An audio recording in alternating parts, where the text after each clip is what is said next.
یہ جو ماورائے عدالت قتل ہوا ہے نا، بیان کا میں انتظار کر رہا تھا. اس کے بارے میں کوئی بات کروں گا. اس بارے میں کچھ باتیں آپ کے سامنے پیش کرنی ہیں. بیانات تو آتے رہتے ہیں، کچھ ادھر کے آ رہے ہیں، کچھ ادھر کے آ رہے ہیں. ہمارے ہاں جو عوام ہے وہ دو انتہاؤں کا شکار ہے. اس کو خوب اچھی طرح سنیں. یا تو ایک انتہا یہ ہے کہ جنید جمشید کا بیڑا غرق کر دیا تھا، ممبر سے اس کے منہ سے کوئی ایسی بات نکلی جسے گھما پھرا کے کس پر لے گئے؟ امی عائشہ کی توہین پر، اور پھر وہاں سے نبی صلی اللہ علیہ وسلم کی توہین پر، اور توہین رسالت کا کیس بنا کے اس کے خلاف ایف آئی آر کٹوا دی. جنید جمشید اتنی ٹینشن میں تھا کہ میں بتا نہیں سکتا. اس کو بند کرتے ہیں پنکھے کو یار، بہت شور ہو رہا ہے. دوسری انتہا یہ ہے کہ صاف لفظوں میں ایک آدمی ختم نبوت کا انکار کر رہا ہے، صاف ویڈیو بنا رہا ہے، بالکل دو ٹوک، کوئی اس میں تعویل کی گنجائش نہیں ہے، اور تبلیغ کرتا پھر رہا ہے. اس کا کیس بھی ڈیلے ہوتا جا رہا ہے، جبکہ آپ کے ملک میں قانون بنا ہوا ہے، آئین موجود ہے کہ جو رسول اللہ صلی اللہ علیہ وسلم کی توہین کرے گا اس کی سزا کیا ہے؟ قتل ہے، موت ہے اس کی سزا. اب ہوتا یہ ہے کہ حکومت کو علماء سے یہ شکایت ہوتی ہے کہ یہ لوگوں کو آئین کے خلاف اور قانون ہاتھ میں لینے کے لیے اکساتے ہیں. حالانکہ میرا خیال ہے کوئی سنجیدہ عالم ایسا نہیں ہے جس نے قانون ہاتھ میں لینے کی اجازت دی ہو. اب کوئی بھی سنجیدہ عالم میرے علم میں ایسا نہیں ہے. لیکن حکومت خود لوگوں کو مجبور کرتی ہے کہ لوگ اپنے قانون کی خلاف ورزی کریں اور قانون ہاتھ میں لیں. صرف اس معاملے میں نہیں، اور بھی باقی معاملات میں آپ دیکھ لیں. دیکھیں، ہم جو یہ کہتے ہیں نا کہ عوام قانون ہاتھ میں نہیں لے سکتی، کیوں کہتے ہیں اس کو سمجھیں. میرا بھی ایک بیان ہے اس بارے میں، پرانا بیان چلایا گیا کہ عوام کو ماورائے عدالت قتل کرنے کی اجازت نہیں دی جا سکتی. اس کے پیچھے کچھ تجربے ہیں، کچھ لوگوں کے حالات ہیں. جنید جمشید کا جب کیس سامنے آیا، میں پنجاب گیا، وہاں بھی کچھ سرگودا میں مولانا حسین نیلوی صاحب تھے، بہت بڑے عالم، سیٹلائٹ ٹاؤن سنہری مسجد، وہاں کے امام تھے. ہمارے شیخ حضرت مفتی رشید احمد صاحب کے کلاس فیلو بھی تھے، اور حضرت ان کا بڑا اکرام کیا کرتے تھے. جب وہ کراچی ملنے کے لیے آیا کرتے، حضرت نے ایک دفعہ ان کے بارے میں فرمایا یہ شخص خاندانی شریف ہے. اتنے یعنی حضرت تو بچپن سے جانتے ہیں نا، جو ایک دوسرے کو بچپن سے جانتا ہو تو پتہ چلتا ہے نا کون کیسا ہے. ان پہ توہین رسالت کا کیس بنا کے جیل میں ڈال دیا، اتنے بڑے عالم پہ. اور توہین رسالت کیا، بلکہ ان پہ حضرت حسین کے خلاف توہین کا کیس بنا کے جیل میں ڈال دیا. حالانکہ انہوں نے جو کتاب لکھی تھی وہ عبارت میں نے پڑھی تھی، کوئی بھی عقل مند آدمی اسے توہین پر نہیں لے جا سکتا. لیکن جو بھی جس نے بھی دشمنی نکالنی تھی تو ٹھڑک، میں نے بتایا نا، لوگ توہین رسالت کے نام پہ کیا کرتے ہیں؟ بولو نا بھائی، ٹھڑک نکالتے ہیں، اپنی دشمنی نکالتے ہیں. لیبل کس کا ہوتا ہے؟ ناموس رسالت. تو کیا کیا ہے انہوں نے؟ کتاب لکھی، اس میں ایک مثال دی، اس میں کہیں بھی حضرت حسین کی توہین کا عنصر نہیں تھا، لیکن کوئی لینا چاہتا تو لے سکتا تھا. نکالنے کو تو آپ کچھ بھی نکال سکتے ہیں نا. تو حضرت حسین کی توہین کا کیس بنا کے، حضرت حسن یا حضرت حسین بنا کے سرگودا کی جیل میں ڈال دیا. اب جج بھی چونکہ ملا ہوا تھا، اس نے بھی وہ ان بیچارے بوڑھے عالم کا بڑھاپے میں جنازہ جیل سے اٹھائے. اور نام کیا ہے؟ توہین اہل بیت. لیبل کیا لگا؟ توہین. تاریخ میں جب لکھا جائے گا ان کی سوانے کے توہین اہل بیت کے جرم میں ان کو سزا ہوئی اور ان کا جنازہ جیل سے اٹھا. کوئی عزت رہے گی معاشرے میں؟ بولو نا بھائی. حالانکہ ساری زندگی ان کی صحابہ کرام، جن میں اہل بیت سب سے پہلے داخل ہے، ان کے دفاع میں گزری، توحید و سنت کے پرچار میں گزری. ٹھیک ہے، ان کے بعض عقیدے ایسے تھے جن سے علماء نے اختلاف کیا ہے.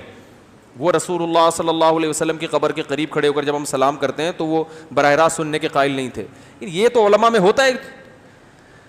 ہمارا یہ عقیدہ نہیں ہے. ہمارا وہی عقیدہ جو جمہور کا عقیدہ ہے کہ نبی صلی اللہ علیہ وسلم کی قبر کے قریب کھڑے ہو کر جب آپ سلام پڑھیں گے تو آپ صلی اللہ علیہ وسلم بنفس نفیس سنتے ہیں اس کو. ان کا عقیدہ تھا کہ نہیں سنتے. تو یہ اختلافی مسئلہ تھا. اس کے باوجود سنجیدہ علماء ان کا احترام کرتے تھے کہ بھئی ایک، اور وہ اس مسئلے کی بہت زیادہ پرچار بھی نہیں کرتے تھے، کوئی شدت کے بھی قائل نہیں تھے. وہ کہتے ٹھیک ہے جس کا یہ ہے ٹھیک ہے، جس کا وہ ہے وہ رکھ کے نظریہ. تو اتنے بڑے بزرگ کو توہین اہل بیت کا کیس بنا کے. اب آپ بتاؤ کوئی شخص اگر ان کو خود سے مار دیتا خدا نخواستہ, تو آپ ہم سے یہ امید رکھتے کہ ہم یہ بیان کریں گے کہ ماورائے عدالت قتل کیا ہے, جائز ہے؟ قطعاً آپ ہم سے یہ امید نہ لگائیں, کیونکہ اس سے بہت سارے بے گناہ لوگوں کا قتل ہوتا ہے.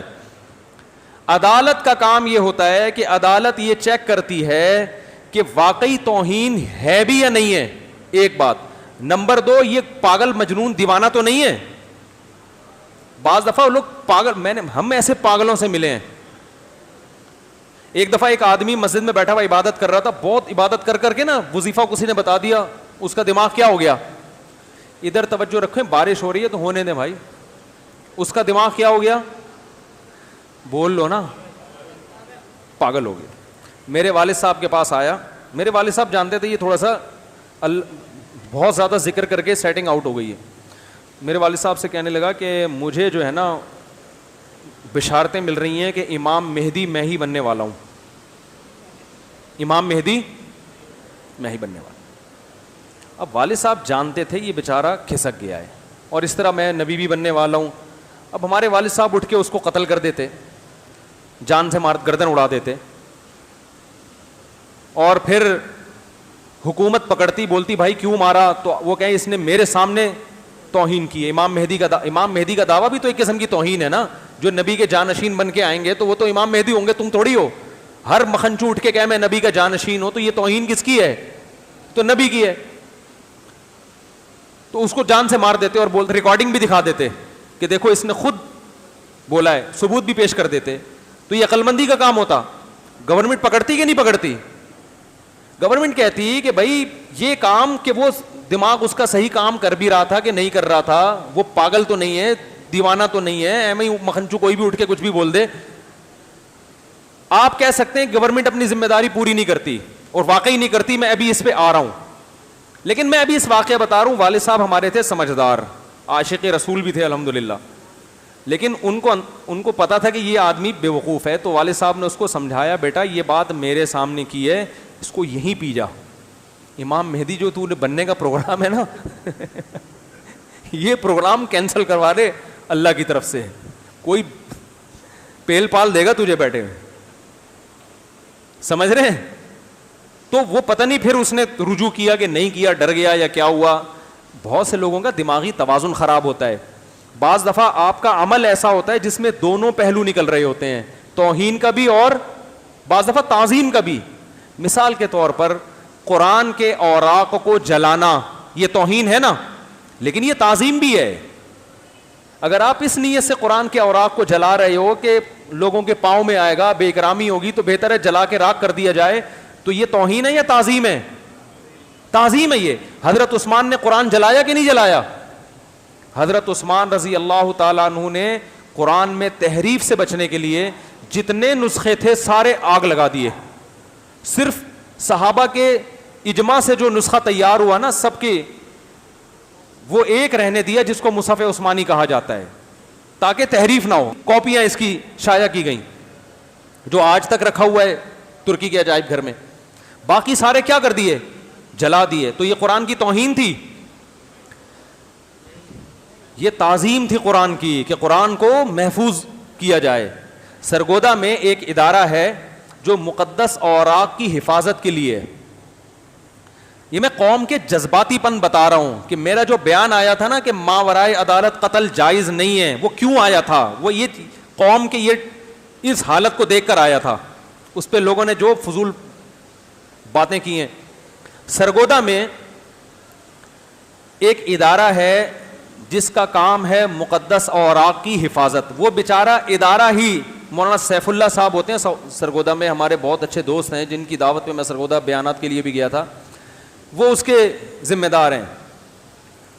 اب وہ کیا کرتے ہیں, جگہ جگہ سے مقدس اوراق جمع کرتے ہیں تاکہ وہ پاؤں میں نہ آئیں, پھر ان کو دفن کر دیتے ہیں. تو مجھے وہ اپنا ادارہ دکھانے گئے. میں نے ان سے کہا, میں نے کہا یار آپ اتنی ٹینشن لے رہے ہو, یہ اتنے سارے اوراق قرآن کے اور احادیث کے اور دعاؤں کے جمع ہوتے ہیں, پھر ٹرک جا رہے ہیں, پھر دفن کر رہے ہیں یا سمندر میں پھینک رہے ہیں, پھر وہ اوراق بعض دفعہ کنارے پہ بھی آ جاتے ہیں, تو آپ کنویں میں ڈال کے جلا دیں ان کو. انہوں نے کہا, کانوں کو ہاتھ پکڑ لیے.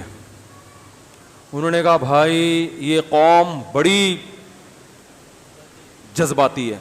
کہہ رہے ہیں ہم نے, ہمارے کسی دوست نے ایک دفعہ یہ کام کیا تھا اسی ادارے میں, گڑھا کھود کے اس میں لگ کے آگ لگائی, پڑوسیوں نے کیس کر دیا یا کسی گزرنے والے نے کہ یہ قرآنی اوراق جلا رہے ہیں, توہین کر رہے ہیں, اندر ہو گئے. وہ تو پتہ نہیں پیسے کھلا کے چھوٹے ہیں یا کیا کیا ہے. اگر جج سر پھرا ہوتا تو آج یہ بھی لٹکے ہوئے ہوتے, یا قید تو عمر قید تو ہو گئی ہوتی. نہیں آ رہی بات, میرا خیال ہے نہیں آ رہی بات. تو آپ کو ایسے بھی کیسز ہیں کہ مجرم کو چھوڑ دیا گیا, لیکن ایسے بھی کیسز ہیں جو مجرم نہیں تھا وہ کہاں ہیں. اور بہت سارے علماء جو توہین رسالت کے مرتکب نہیں ہیں ان کو اندر کیا ہوا ہے ٹھرکیوں نے, جو دشمن ہیں. کیسے؟ مثال کے طور پر آپ کے گھر کے باہر سیرت النبی کا پوسٹر لگا ہوا ہے, سیرت النبی کانفرنس. آپ غصے میں گھر سے باہر نکلے کہ میری دیوار کا کلر میں نے ابھی نیا کروایا تھا, یہ کس نے پوسٹر لگایا ہے؟ آپ کو نہیں پتا تھا کہ اس میں نبی کا نام لکھا ہوا ہے یا کیا ہے. آپ نے اٹھا کے وہ پوسٹر اس لیے پھاڑ دیا کہ میری نئی دیوار خراب ہو رہی ہے. وہ پوسٹر نیچے کہیں نالا بہ رہا تھا, اس میں گر گیا. تو نبی کے نام کی توہین کا کیس کر کے آپ کو بولتے کیوں نہیں بھائی اندر. یہ بھی ہو رہا ہے. نہیں آ رہی بات سمجھ میں. تو یہاں عدالتیں اگر کرپٹ ہیں اور یقیناً ہیں تو پبلک بھی کوئی اتنی انصاف پسند نہیں ہے. اس کو پتا ہے کہ اس کا مقصد اللہ کے نبی کے نام کی توہین نہیں تھی, اس کو اپنے گھر کے دیوار کی کا غم تھا کہ, اور اس نے پوسٹر اس لیے سے پھاڑا, اس کو نہیں پتا تھا نبی کا نام لکھا ہوا ہے. مگر یہ دشمنی میں لیبل کیا لگائے گا؟ ناموس رسالت کا, کہ میں نبی کا عاشق ہوں. تو یہ ٹھرک بھی ہماری قوم میں ہول سیل کے حساب سے موجود ہے. عدالتیں بھی کرپٹ ہیں. تو میرے بھائی قوم بھی کوئی اتنی دودھ کی دھلی ہوئی نہیں ہے. تو اس لیے اب بڑی مصیبت سے بچنے کے لیے چھوٹی مصیبت کو اختیار کیا جاتا ہے کہ یار اگر پبلک کو اختیار دے دیا جائے تو یہ تو جنید جمشید کو پکڑ کے کوڑ دیا تھا انہوں نے. آپ دیکھو کوئی تک بنتا تھا جنید جمشید کو مارنے کا, کتنا مارا اس کو ایئرپورٹ پہ. وہ تو شکر ہے وہاں کیمرے لگے ہوئے تھے, اگر کیمرے نہ ہوتے جنگل میں جان سے مار دیتے. کیونکہ جو لوگ جنید جمشید کو مار رہے تھے وہ ثواب سمجھ کے مار رہے تھے, وہ عشق رسول میں مار رہے تھے, اور ان کا یہ جذبہ اور نظریہ تھا کہ جان سے مار دیں گے تو زیادہ ثواب ملے گا. وہ تو ایئرپورٹ تھا تو سیکیورٹی گارڈ نے بچا لیا. یہی جنید جمشید ان کو کسی جنگل میں ملتا تو میں اگر قسم اٹھا کے بولوں تو شاید جھوٹا نہیں ہوں گا کہ وہ جان سے مار دیتے اس کو. کیونکہ انہی لوگوں نے جنید جمشید کی شہادت پہ مٹھائیاں تقسیم کی ہیں کہ چلو ہم نے نہیں مارا تو کس نے مار دیا؟ اللہ نے مارا. حالانکہ ایسا مخلص آدمی جو بیچارہ دیکھو نبی کے عشق تھا تبھی تو گانے بجانے چھوڑ کے اس طرف آیا نا. اس کی زبان کی ایک لڑکھڑاہٹ پہ یہ قوم اس کو معاف کرنے کے لیے تیار نہیں ہے. اس لیے اس قوم کو کہا جاتا ہے کہ بھائی یہ کام کس کا ہے؟ عدالت کا. عدالت دو چیزیں چیک کرے گی. نمبر ایک کہ اس نے توہین کی بھی ہے کہ نہیں کی ہے. نمبر دو یہ ہوش و حواس پاگل تو نہیں ہے, کوئی بھی چرس پی کے اٹھ کے وہ باولے پن کی باتیں کر رہا ہے. یہ دو چیزیں عدالت چیک کر کے اس کو سزا دے گی. اس لیے کہا جاتا ہے کہ ماورائے عدالت قتل جائز نہیں ہے. ابھی جو باقی پشاور کا جو واقعہ پیش آیا تو اس میں دو ٹوک لفظوں میں ایک دفعہ نہیں درجنوں دفعہ اس شخص نے نبوت کا دعویٰ کیا ہے, درجنوں دفعہ. ہم کہتے ہیں ٹھیک ہے قانون ہاتھ میں لینا ٹھیک نہیں ہے, لیکن یہاں پر حکومت ذمہ دار ہے, کیونکہ آپ نے اپنا امیج مسلمانوں کے سامنے ایسا بنا دیا ہے کہ جو توہین رسالت کرنے والے کا قاتل ہوگا اس کو پھانسی کا پھندا چڑھانے میں آپ کو ٹائم نہیں لگتا, اور جو نبی صلی اللہ علیہ وسلم کی توہین کرتا ہے اس کا کیس صدیوں طول دیا جاتا ہے اس کو. اتنی لمبی لمبی پیشیاں. تو آپ نے خود عوام پر اپنا اعتماد ختم کیا. اب آپ علماء سے شکایت نہ کریں کہ علماء عوام کو سمجھاتے کیوں نہیں ہیں. آپ نے سمجھانے کے لیے چھوڑا نہیں ہے.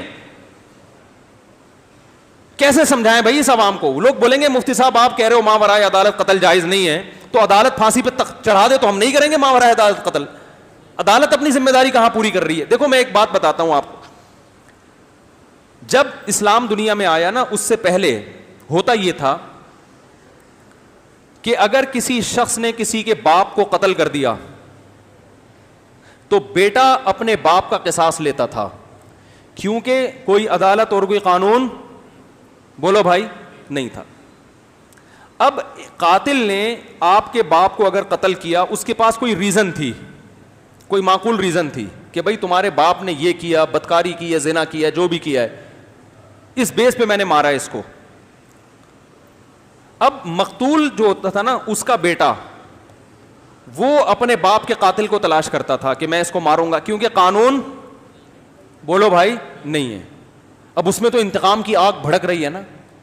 اب اسے اگر قاتل یہ بیٹھ کے سمجھائے کہ تیرے باپ نے یہ کچھ کیا, تو مقتول کی اولاد کی سمجھ میں نہیں ہے. وہ کہتا بھائی تو نے تو انتقام لیا ہے, یہ جرم ثابت کیسے ہوگا, گواہ کہاں ہے تیرے پاس؟ بعض دفعہ اس کے پاس گواہ ہوتے تھے, بعض دفعہ نہیں ہوتے تھے, بعض دفعہ گواہ ایسے ہیں کہ پتہ نہیں تیرے کوئی رشتہ دار ہیں. تو یہ چیزیں تو عدالتیں کرتی ہیں نا کہ یہ گواہ, ان کی گواہی قابل قبول ہے بھی کہ نہیں ہے, یہ چیزیں تو عدالت کرے گی نا. عدالتیں تھیں نہیں. نتیجہ یہ نکلتا کہ اگر یہ اپنے باپ کے قاتل کو قتل نہ کرے تو لوگ اس کو تانا دیتے کہ تیرے باپ کا قاتل سر عام دندناتا پھر رہا ہے اور تو گھوم رہا ہے. یہ انتقام کی آگ میں کیا کرتا تھا؟ اچھا قاتل کیا کرتا تھا؟ بھاگ جاتا تھا, اس کو پتا تھا مجھے چھوڑیں گے نہیں. تو یہ کیا کرتا تھا, قاتل نہ ملے تو قاتل کا کوئی بیٹا ملا, اس کو مار کے اپنی انتقام کی آگ, بولو نا بھائی, یہ فطرت ہے نا انسان کی. انتقام کی آگ بھڑک رہی ہے, جب اسے انصاف نہیں ملے گا تو وہ پھر, حالانکہ یہ غلط ہے.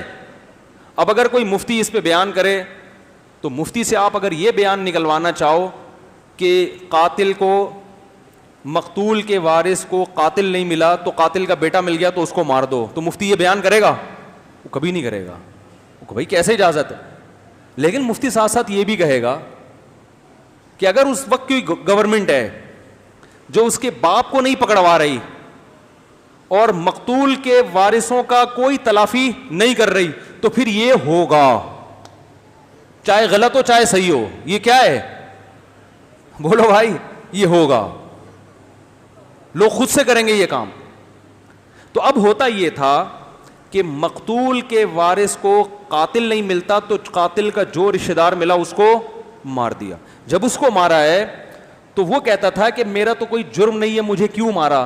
تو اس کا بھائی پھر اس سے انتقام لیتا تھا مقتول کے وارث سے. یہ نہیں ملا تو اس کے بھائی کو مار دیا, اور ایک لا متناہی جنگ کا سلسلہ شروع. جب کسی قوم میں کوئی قانون نہیں ہوتا, یا قانون تو ہو قانون پہ عمل درآمد نہیں ہوتا, تو پھر جو فساد پھیلتا ہے نا وہ ملٹی پلائی ہوتا چلا جاتا ہے, اس کی بریکیں بولو بھائی فیل ہوتی ہیں. اسلام جب آیا تو اسلام نے کیا کیا؟ اسلام نے کہا من قتل مظلومن, کیا پیاری آیت ہے, جو بھی قتل کیا گیا فقد جعلنا لولیہ سلطانا, تو مقتول کے وارث کو ہم نے طاقت دے دی ہے کہ وہ اوریجنل قاتل کو پکڑ کے قتل کر لے. فلا یسرف فی القتل, لہذا اب وہ اعتدال سے تجاوز نہ کرے. کیا مطلب؟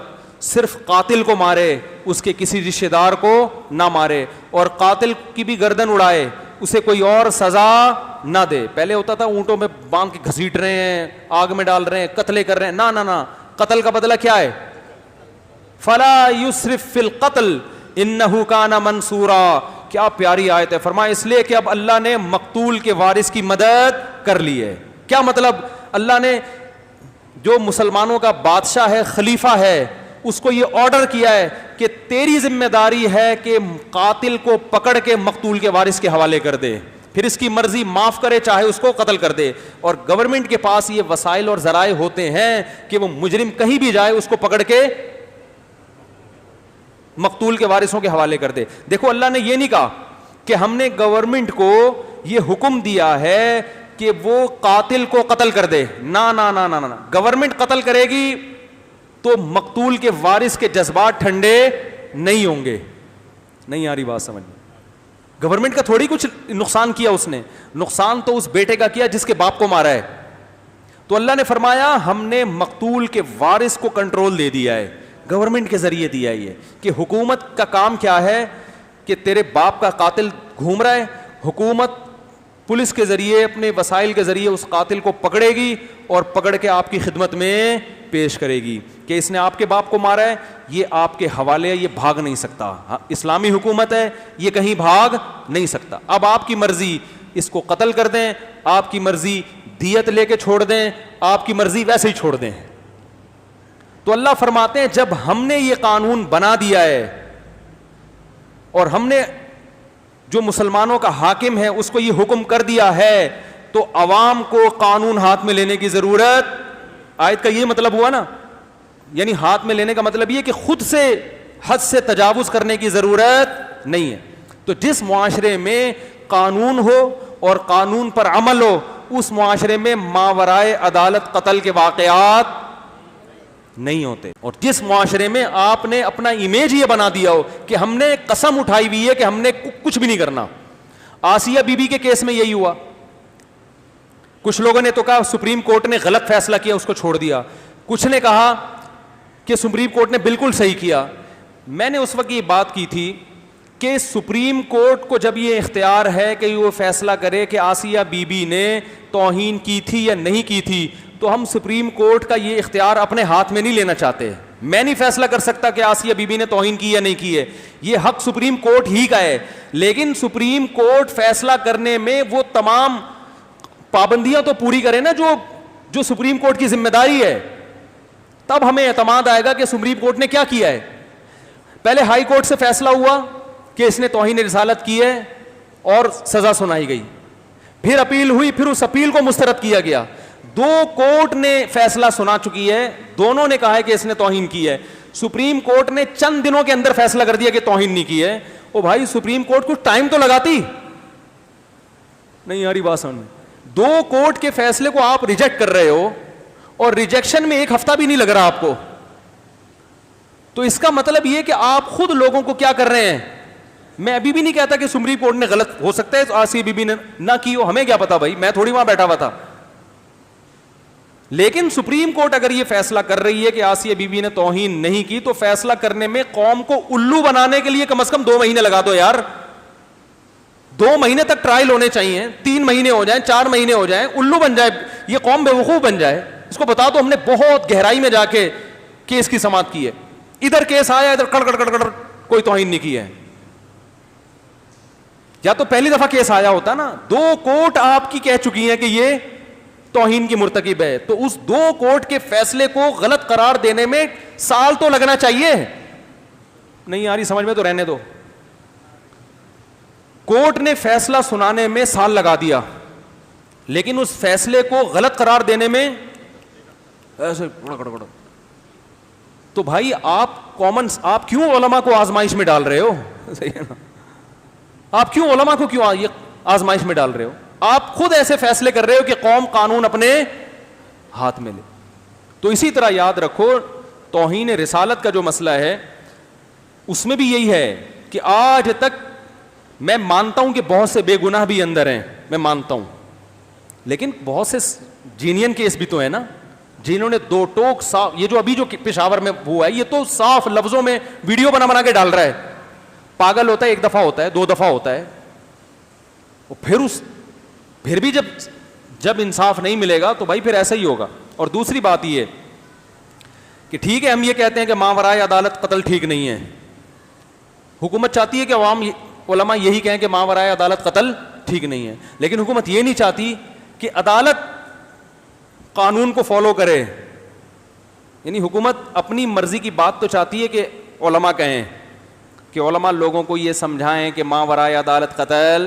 یہ وہی ہے جیسے وہ جو تھا نا, میں نے بتایا نا فیکٹری کا سیٹ بیان کروا رہا ہے مجھ سے کہ لوگوں کو آپ ترغیب دیں کہ ملازمین وقت پہ کام کیا کریں, جتنا کام ہے وہ پورا کیا کریں, کیونکہ تنخواہ یہ سب پوری لیتے ہیں تو کام میں ڈنڈی نہ ماریں.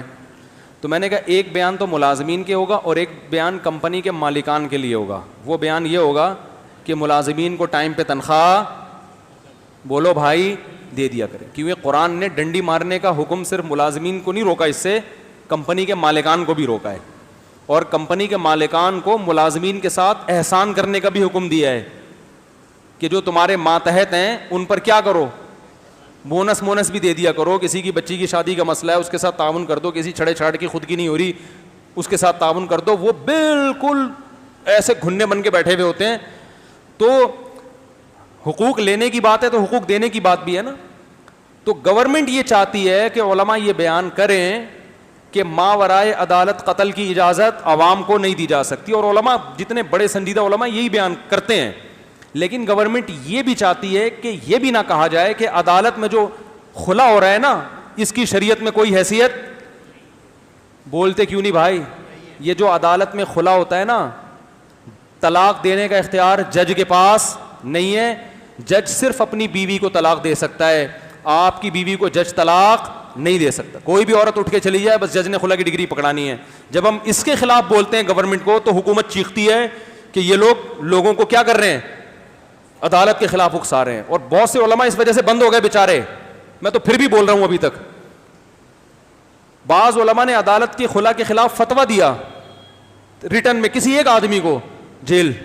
وہ بیچارے اب لکھ نہیں رہے. ہم تو پھر بھی ممبر پہ بیٹھ کے چیخ رہے ہیں، اس لیے کہ ہم اگر جیل سے ہو کے آ بھی گئے، لیکن کم از کم لوگوں کو اتنا تو پتا چل جائے نا کہ یہ حرام کاری ہو رہی ہے، یہ زنا ہو رہا ہے.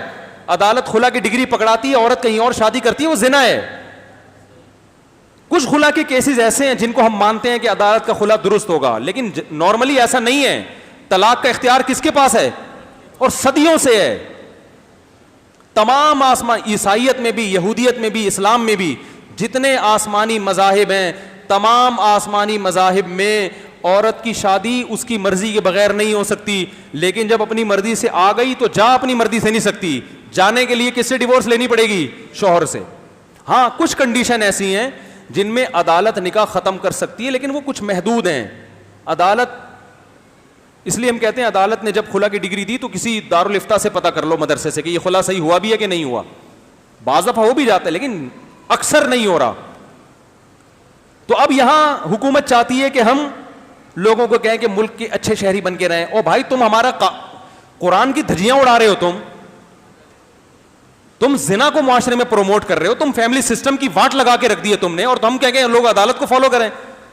دیکھو جتنا میں حکومت کے قانون کو فالو کرنے کا ممبر پہ بیٹھ کے حکم دیتا ہوں، شاید یوٹیوب پہ جو مشہور لوگ ہیں ان میں سے کوئی بھی نہیں دیتا. میں بار بار لوگوں کو یہ کہتا ہوں قانون کو فالو کرو. میں آپ کو ایک عجیب بات بتاؤں، میں جب ٹریول کرتا ہوں نا، اپنے بچوں کو اپنے ساتھ گاڑی میں لے کے جاتا ہوں، ان کو بار بار یہ سمجھاتا ہوں، دیکھو ریڈ پہ رکا جاتا ہے، جو لوگ ریڈ بتی پہ رکتے نہیں ہیں، سگنل توڑ کے چلے جاتے ہیں، وہ اچھے نہیں ہوتے. بہت زیادہ میں اپنے بچوں کو سمجھاتا ہوں. یہ لانگ روٹ پہ نکلتا ہوں تو بتاتا ہوں یہ فاسٹ ٹریک ہے، حالانکہ وہ چھوٹے ہیں، 5 سال کے، 8 سال کے، 6، ان کو سمجھا رہا ہوتا. کیونکہ بچے کو بچپن سے جب تک آپ یہ چیزیں دماغ میں نہیں ڈالتے، وہ نہیں سیکھتا کہ یہ فاسٹ ٹریک ہے. جب گاڑی اوورٹیک کرنی ہوتی ہے تو یہاں آتے ہیں. پشاور گیا تھا نا، لاہور پشاور بچوں کو لے کے، تو راستے پر یہ سمجھاتا رہا یہ درمیانہ ٹریک ہے، اس پہ گاڑی چلتی ہے، اور یہ والا ٹریک ہے جب گاڑی خراب ہو جائے تو یہاں آتے ہیں. اتنی چیزیں الحمدللہ سکھاتا ہوں میں بچوں کو. کبھی میں الحمدللہ یہ نہیں کرنے دیتا کہ گاڑی میں کوئی چیز کھا رہے ہیں کھڑکی کھول کے باہر پھینک دو. نہ نہ نہ، میرے ساتھ بچے گاڑی میں جا رہے ہوتے ہیں نا، یہ ایسے جیسے کفر کر لیا انہوں نے. نہیں، روڈ پہ کچرا نہیں پھینکتے، یہ قانونی تو سکھا رہے ہیں ہم ان کو. اس لیے سکھا رہے ہیں کہ ابھی سے ان کے دماغ میں یہ ڈالا جائے کہ کچرا گاڑی سے اٹھا کے باہر پھینک. اتنا سختی کرتا ہوں اس میں کہ بھائی یہ روڈ ہے بیٹا، یہ بچوں یہ کچرا پھینکنے کی جگہ نہیں ہے. ان کو احترام سکھاتا ہوں، پولیس والوں کا، فوج کا. یہ فوجی ان کا احترام کرتے ہیں، یہ پولیس والے ان سے عزت سے بات کرتے ہیں. ہم تو خود سکھاتے ہیں اچھے شہری بنے، لیکن ہر چیز کی کیا ہوتی ہے؟ ایک باؤنڈری. ہم ان کو یہ بتا دیں کہ جناب عدالت جاؤ، خلا لو، جج نے طلاق دے دی تو کسی اور سے شادی کر لو. یہ تو پورا خاندانی نظام جو قرآن نے دیا صدیوں سے، اس کی آپ نے بیڑا غرق کر دیا، سارا سسٹم تباہ کر دیا. تو نہیں مانتے اس عدالت کے خلا کو. ہم 100 دفعہ جج خلا کی ڈگریاں دے دے، ایسی کی تیسی اٹھا کے پھینک دیں گے ہم اس کو باہر. سمجھ میں نہیں آ رہی میرا خیال ہے بات. اس کی بیوی نہیں ہے سالے کی، وہ کیوں طلاق دے رہا ہے بھائی اس کو؟ تیری بیوی ہے، تو اپنی بیوی کو طلاق دے. بیٹھا ہوا ہے کہ یہ خاتون آئیں گے میں نہیں رہنا، کوئی ریزن نہ بھی ہو نا.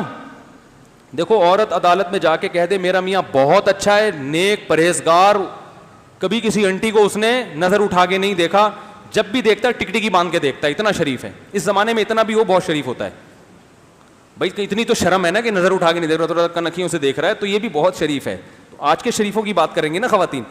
جج صاحب میرا میاں بہت اچھا ہے، اتنا شریف. جج بھی حیران ہوگا، یار ایسا تو نیک میں بھی نہیں ہوں.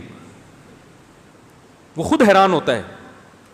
اس کے باوجود عورت اگر کہتی ہے بس مجھے رہنا نہیں ہے، مجھے پڑوس میں جو ستار وسیم رہتا ہے نا، ہینڈسم ہے، مجھے وہ اچھا لگتا ہے، میں اس سے شادی کروں گی، مجھے خلا چاہیے. جج مجبور ہے خلا دینے پر، قانون ہے یہ. اور اسمبلیوں میں اس قانون کو چیلنج نہیں کیا جا رہا, نہ ہماری مذہبی تنظیمیں چیلنج کر رہی ہیں نہ کوئی اور.